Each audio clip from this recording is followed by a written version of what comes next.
함께 예배하는 모든 분들 가운데 이 말씀의 축복이 함께 하시기를 주님의 이름으로 축원합니다. 어제 말씀을 드렸던 것 같이 신명기 6장은 우리가 어린이 주일이 되면 단골로 쓰여지는 성경 말씀 중에 하나입니다. 그 이유 중에 하나가 이 말씀을 자녀 교육의 지침으로 그렇게 삼기 때문에 그렇습니다. 그러나 그것이 전혀 가당치 않은 것은 아니지만 이 본문 말씀을 여러분 읽어보시면 이 본문 말씀에서 더 강조하고 있고 우리에게 더 집중하라고 요구하고 있는 말씀의 내용은 자녀 교육에 관한 것이 아니라 부모 자신에 관한 교육임을 알 수가 있습니다. 그래서 이 신명기 6장은 자녀 교육의 지침서가 아니라 부모된 자의 자기 교육 지침서라고 바로 별명을 붙이는 것이 더 온당하다, 이렇게 말씀을 드릴 수가 있습니다. 그래서 여기 6장 1절을 보면 이렇게 되어 있습니다. 너희 하나님 여호와께서 너희에게 가르치라고 명하신이라고 되어 있습니다. 여기서 말하는 너희라고 하는 것은 바로 부모된 자들을 이야기하고 있는 것입니다. 그래서 이 6장은 부모 자신에게 하나님께서 너를 어떻게 가르쳐야 되느냐, 이것에 관해서 지금 말씀하고 있는 것이죠. 그리하게 될 때에 어떻게 되냐면 2절에 되어 있습니다. 너와 내 아들과 내 손자들이 평생에 내 하나님 여호와를 경외하며 라고 말하고 있습니다. 그러니까 부모가 부모 자신에 대한 하나님의 명령을 쫓아 자신을 잘 가르치게 될 때에 바로 자신뿐만 아니라 자녀들 또 손자들까지 하나님을 경외하게 된다, 이렇게 말씀을 하고 있습니다. 3절에 보면 이로 인하여서 네가 복을 받고, 그렇게 되어 있습니다. 크게 번성하리라 라고 되어 있습니다. 부모가 복을 받는 이야기가 바로 이 신명기 6장에 기록이 되어 있다고 하는 것입니다. 우리는 늘 자녀들이 복 받는 것에 대한 소원을 가지고 부모의 노릇을 하고 있습니다. 하지만 성경은 끊임없이 요구하는 것이 자녀가 복 받는 일에 네가 신경 쓸 일이 아니고 부모된 네가 복 받는 일에 신경을 써라. 복 받는 일에 네가 마음을 바로 가지고 살아라, 이렇게 요구하고 있는 것입니다. 이게 하나님의 명령입니다. 세상은 끊임없이 이 하나님의 명령에 반대되는 것을 계속해서 강조하고 가르칩니다.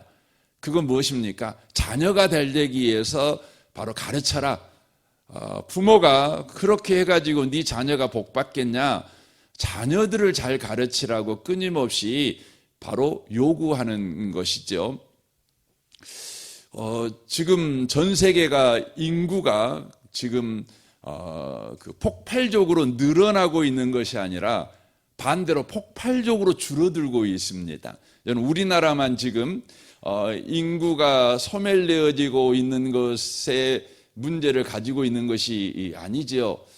2019년부터 우리나라는 인구가 점점 줄어들고 있습니다. 태어나는 아이들보다 죽는 사람의 숫자가 지금 많아지고 있기 때문에 그렇습니다. 거의 2070년이 되면 한 해에 50만 명 정도가 인구가 줄어든다고 그러더라고요. 50만이면 엄청나게 큰 숫자 아니겠습니까? 그러니까 저 여수, 순천 합해 놓은 것보다 더 많은 숫자가 1년마다 없어지는 것입니다. 심각한 것이죠. 그런데 우리나라만이 아니라 전 세계가 그러는데 거기에서 선두주자가 있어요. 그게 어디 나라냐면 우리나라가 1등이고 대만, 싱가폴,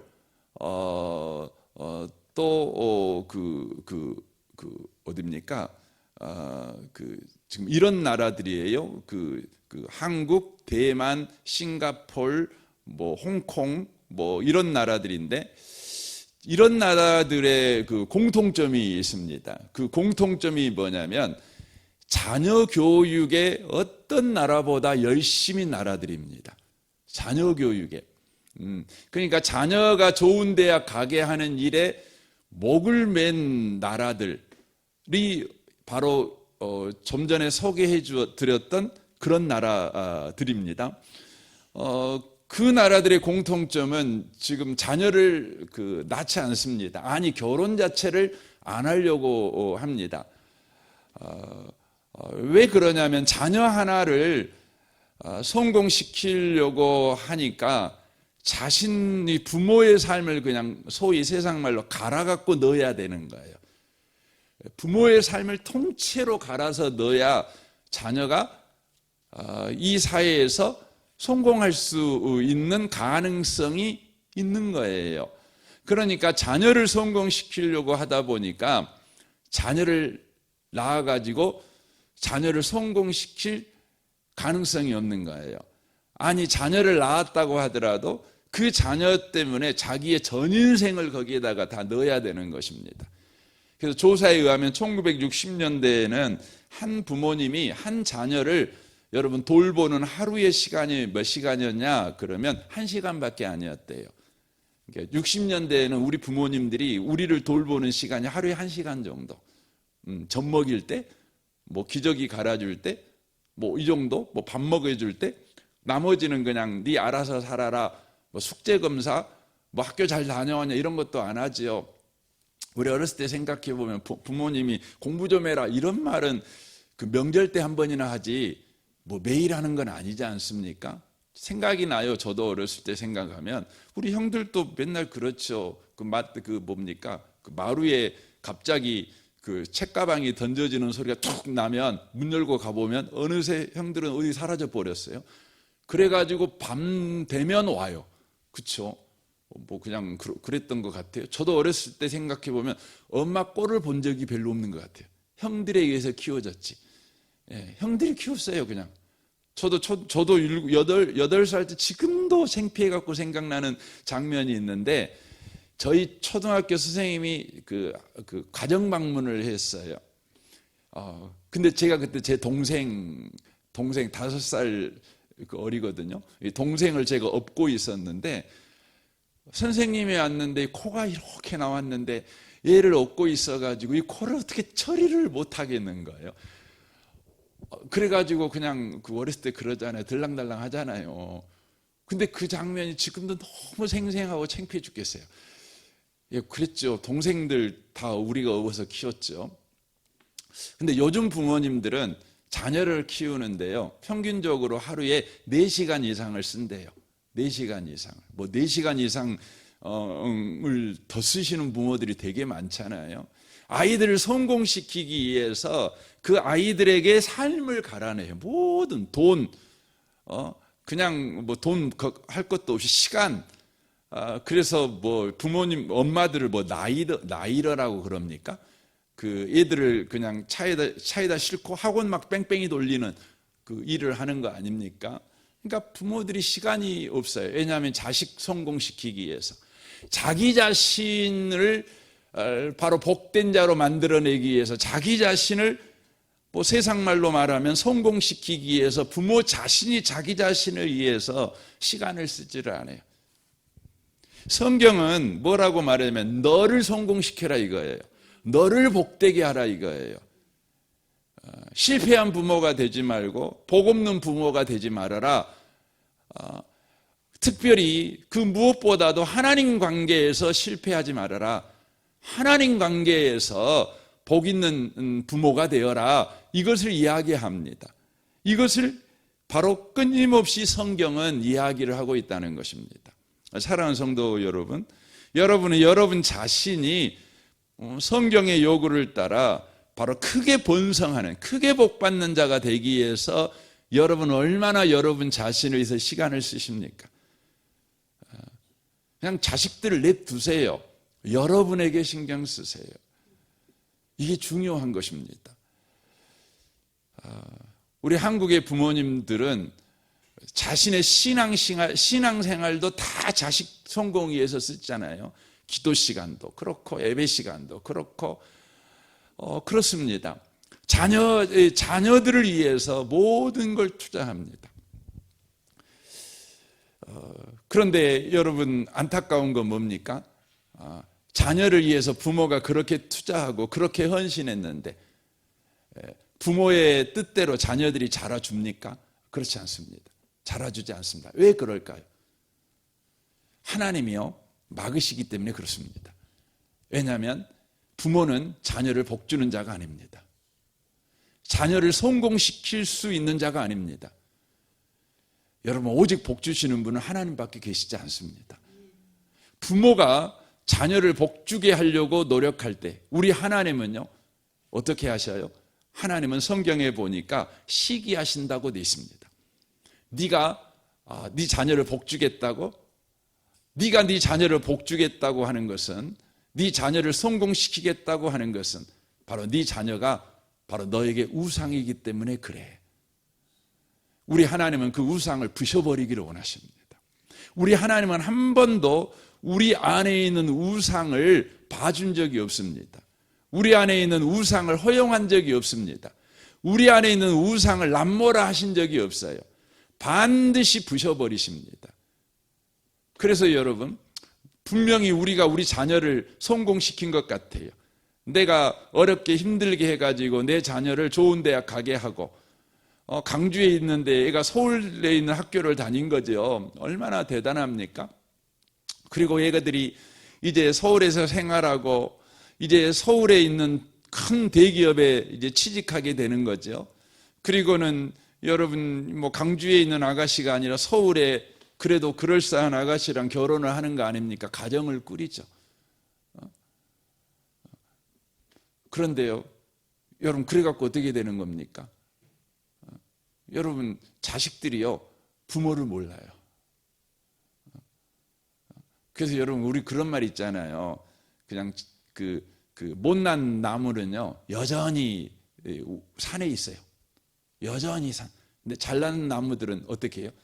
다 베갖고 다 땔감 떼푼 거예요. 제가 아는 분도요. 그 아들이 두 아들이 있는데 그 첫째 아들이 공부를 너무 잘했어요. 그 아이를 정말 첫째 아들이 얼마나 금이어기가 키웠겠어요. 정말 바람대로요. 이 아이가 정말 서울대를 갔습니다. 얼마나 자랑하고 뭐 부모의 자랑만 아니라 집안의 자랑이겠죠. 동네의 자랑이 아니겠습니까? 그러니까 늘 자랑하고 사는 거죠. 이런 분이 교회 오면 얼마나 기쁘고 살겠어요? 여러분 주일이 얼마나 기다려지겠어요? 순모임이 얼마나 기다려지겠어요? 뭐 하려고? 자식 자랑하려고. 이번에 그 폭삭 소가수단가요? 거기에 그 관식 뭡니까? 학시로 나오신 분, 그 학시로 나오신 분 있잖아요. 그분이 그 유퀴즈 나와가지고 물어보더라고요.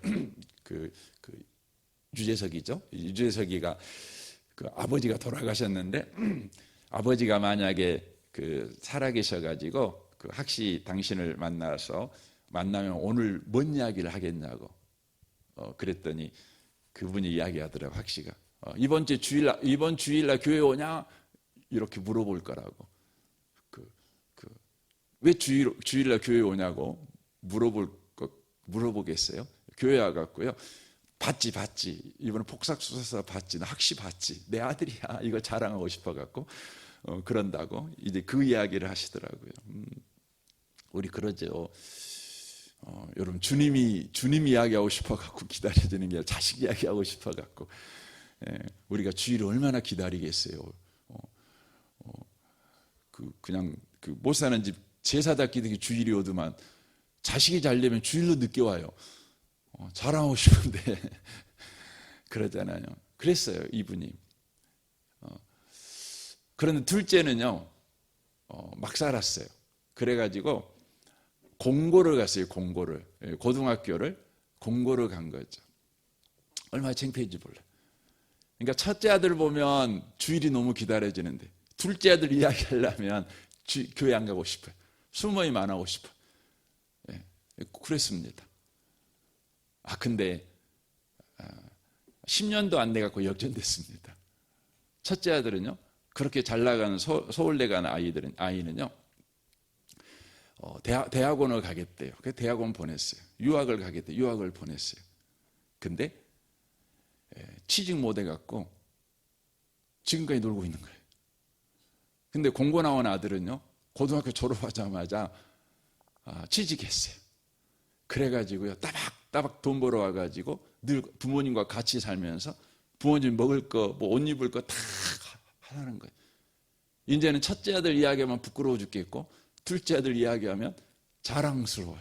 자랑하고 싶은 거예요.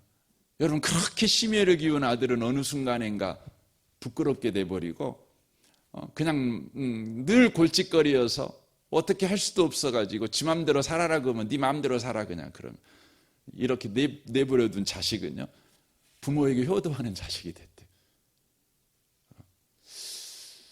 여러분, 우리는요, 우리 인생은요, 우리 뜻대로 되도록 하나님이 절대 두지 않습니다. 여러분, 하나님 뜻대로 되게 합니다.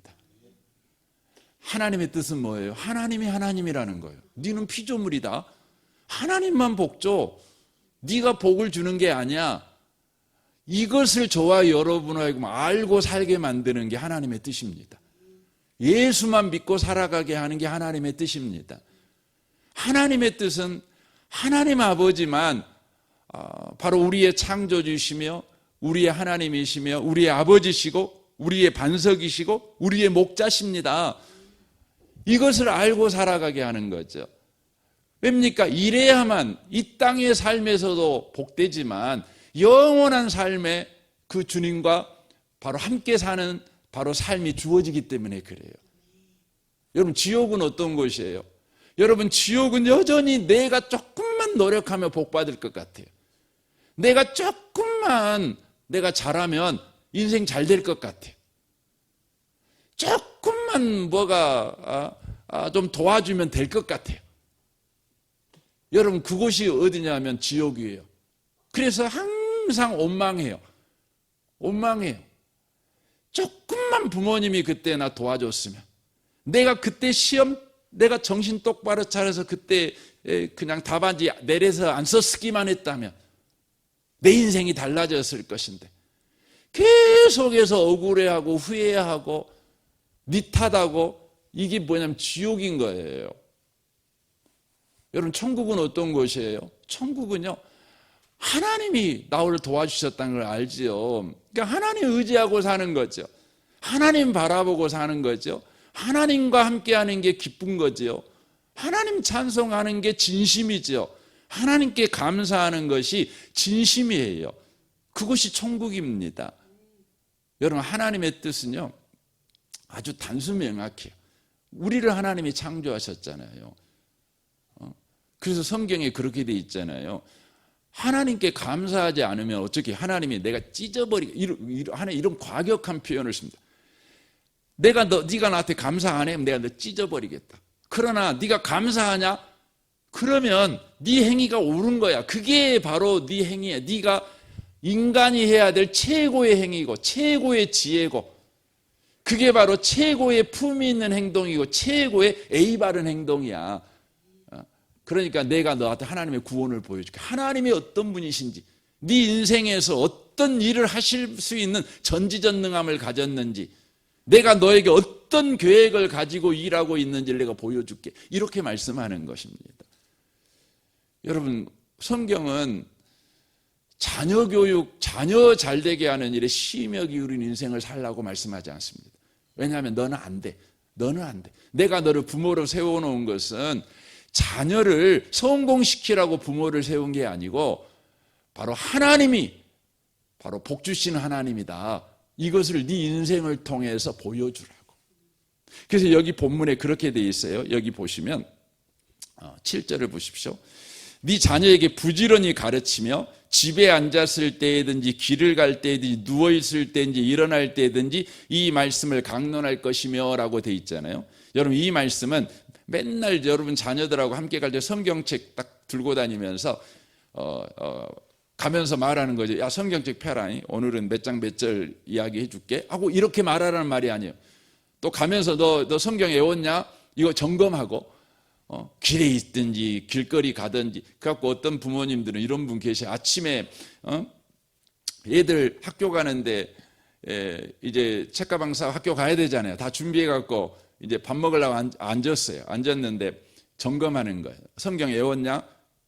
못 외웠대요. 그럼 너 밥 먹지 마. 외울 때까지 밥 몸 안 줘. 외워요. 밥 먹어요. 그리고 또 물어봐요. 또 이거 외웠냐? 물어봐요. 학교 가야 되는데. 그랬더니 못 외웠다는, 너 못 가 학교. 어떤 부모는 밥도 안 주고 학교도 안 보내버려. 성경을 안 외우면. 여러분, 그러란 말이 아니에요. 여러분, 그것은 성경이 요구하는 자녀 교육이 아니에요. 그것은 폭력이에요. 여러분, 성경 말씀을 가지고 여러분 자녀에게 폭력을 행사하지 마세요. 여러분, 성경 암송은 즐겁게 하게 해야 돼요. 즐거워야 돼요. 여러분, 재밌어야 돼요. 성경은. 하나님 말씀 배우면 재밌어야죠. 근데 하나님 말씀을 외우는 게 폭력이 되면 쓰겠어요?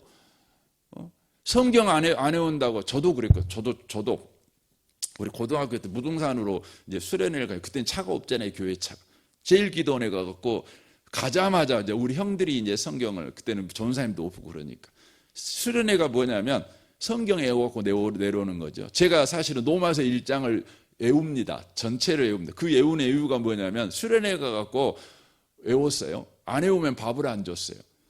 안 외우면 무등산에서 버스비를 안 줬어요. 걸어 내려왔어요. 그러니까 죽자 살자 외웠어요.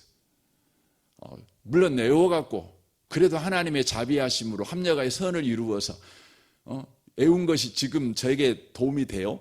그럼에도 불구하고 여러분, 하나님은 그런 방식을 요구하지 않아요. 여기서 말하는 건 앉아서나 뭐 길에 갈 때 누웠을 때, 이게 무슨 말이냐면요, 너의 부모의 모든 삶의 방식이, 모든 삶의 장소가 하나님이 복 주시구나, 이것을 바로 간증하는 삶을 사는 거예요. 증거하는 삶을 사는 거예요. 길거리 걸어갈 때도 하나님이 길거리를 똑바로 걸어가게 하시는 분이시구나. 부모가 영리해갖고 잘나갖고 직장생활 잘하고 저러는 거 아니고 이걸 아는 거예요. 그러니까 여러분, 부모는 어떤 분이셔요? 부모는요, 자녀를 잘되게 하는 사람이 아니에요. 어떤 사람이에요? 여러분이 하나님 앞에서 하나님 자녀로 살아가는 사람들이에요. 그래서 하나님이 여러분에게 복 주시는 분이심을 실제 여러분이 그 복을 누리심으로 살아가는 거예요. 요즘 젊은 분들은 자녀들한테 너무너무 잘하죠. 잘하시는 것입니다. 그러나 자녀들을 성공시키려고 하지는 마세요. 자녀와 좋은 관계 가지세요. 좋은 관계 가지세요. 좋은 아빠, 엄마 되세요. 그러나 자녀를 성공시키려고 하지 마세요. 하나님이 성공시키십니다. 하나님이 복 주십니다. 여러분이 복 받는 자가 되십시오. 여러분이 하나님 앞에 바로 하나님의 자녀로서 옳게 사는 일에 전력하십시오. 이게 최고의 어린이날의 선물입니다. 여러분, 어린이날의 최고의 선물은 뭐예요? 좋은 아빠, 좋은 엄마잖아요. 엄마를 보고 있고, 엄마 만나고 싶어요. 아빠 만나고 싶어요. 아빠와 함께하고 싶어요. 여러분, 그게 자식한테 최고의 선물. 엄마가 함께하고 아빠가 함께하고 얼마나 최고의 선물입니까? 저는 이곳에 계신 여러분들이 여러분의 자녀를 귀하게 여긴다면 절대 하나님 자리를 여러분이 앉지 마십시오. 하나님이 하나님 자리에 앉으셔서 하나님 역할을 하시도록 여러분은 하나님의 자녀의 자리에 여전히 앉아 계십시오. 이 은혜가 저와 여러분에게 함께 하기를 주님의 이름으로 축원합니다. 아멘. 우리 같이 기도하겠습니다. 말씀을 우리 생각하고 이 아침에 또 기도했으면 좋겠습니다. 부모된 우리 자신이 하나님의 자녀로서의 삶을 주님 살아가는 자 되게 하시고 예수 잘 믿는 자 되게 하십시오. 주로부터 부어지는 복을 크게 받는 우리가 되게 하여 주옵소서. 우리 자녀들이 우리를 보고 하나님이 복 주시는 분이시다, 하나님이 우리의 목자시다, 하나님이 내 인생의 인도자시다 아는 은혜를 허락하여 주옵소서. 우리 성도들을 위해서도 기도해 주시고 우리 교회 아동부 아이들을 위해서 여러분 기도해 주십시오. 특별히 섬기는 윤상혜 전사님과 교사 순장들을 위해서 기도해 주십시오. 우리 승찬마을 장로님과 순장 순원을 위해 기도해 주시고, 오늘 수요일입니다. 수요 예배를 위해서 여러분 기도해 주십시오. 이 나라, 이 민족, 북한과 열방을 위해서도 여러분 기도해 주십시오. 우리 좋으신 주님께 통성으로 구하겠습니다. 기도하겠습니다. 오 하나님 아버지 감사합니다.